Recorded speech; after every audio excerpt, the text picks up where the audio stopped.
সামাজিক ব্যবসা শুধু বাংলাদেশ নয় বরং পুরো বিশ্ব বদলে দেওয়ার ক্ষমতা রাখে, এমন মন্তব্য করেছেন প্রধান উপদেষ্টা অধ্যাপক মোহাম্মদ ইউনূস। সকালে সাভারের জিরাবুতে আয়োজিত সামাজিক ব্যবসা দিবসের অনুষ্ঠানে তিনি বলেন, সামাজিক ব্যবসা দিবস নিয়ে আপত্তি ছিল বিগত সরকারের। 5 আগস্টের পর প্রথম এ দিবস পালন করা সম্ভব হয়েছে বলে জানান তিনি।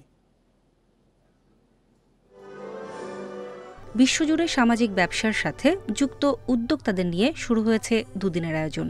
শুক্রবার সকালে ইউনূস সেন্টার ও গ্রামীণ গ্রুপের যৌথ আয়োজনে সাভারের জিরাবতে সামাজিক কনভেনশন সেন্টারে অনুষ্ঠানের উদ্বোধন করেন প্রধান উপদেষ্টা অধ্যাপক ড মোহাম্মদ ইউনূস। অধ্যাপক ড মোহাম্মদ ইউনূস বলেন, পৃথিবীতে সবার জন্য স্বাস্থ্যসেবা নিশ্চিত করার একমাত্র সঠিক পথ হল সামাজিক ব্যবসা। এর মাধ্যমে স্বাস্থ্যসেবার চ্যালেঞ্জগুলো সফলভাবে মোকাবেলা করা সম্ভব।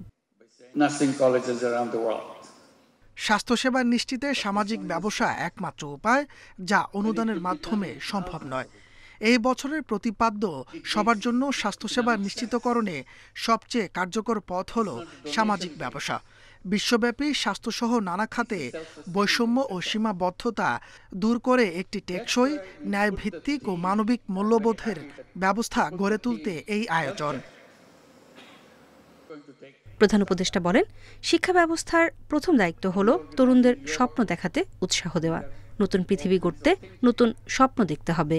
বিশ্ববিদ্যালয়ের উদ্দেশ্য শুধু ডিগ্রি দেয়া নয়, বরং স্বপ্ন বাস্তবায়নে ভূমিকা রাখা।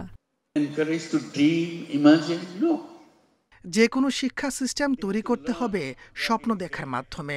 স্বপ্ন দেখা শেখানোই প্রথম কাজ হবে শিক্ষা সিস্টেমের। গ্রামীণ বিশ্ববিদ্যালয় নতুন সভ্যতা গড়তে সহায়তা করবে।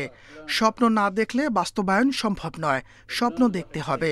বিষণ্ণ বিশ্ব তৈরি করতে চাই না, সুন্দর বিশ্ব তৈরি করতে চাই, নতুন সভ্যতা গড়তে চাই। সেটা আমরা পারব।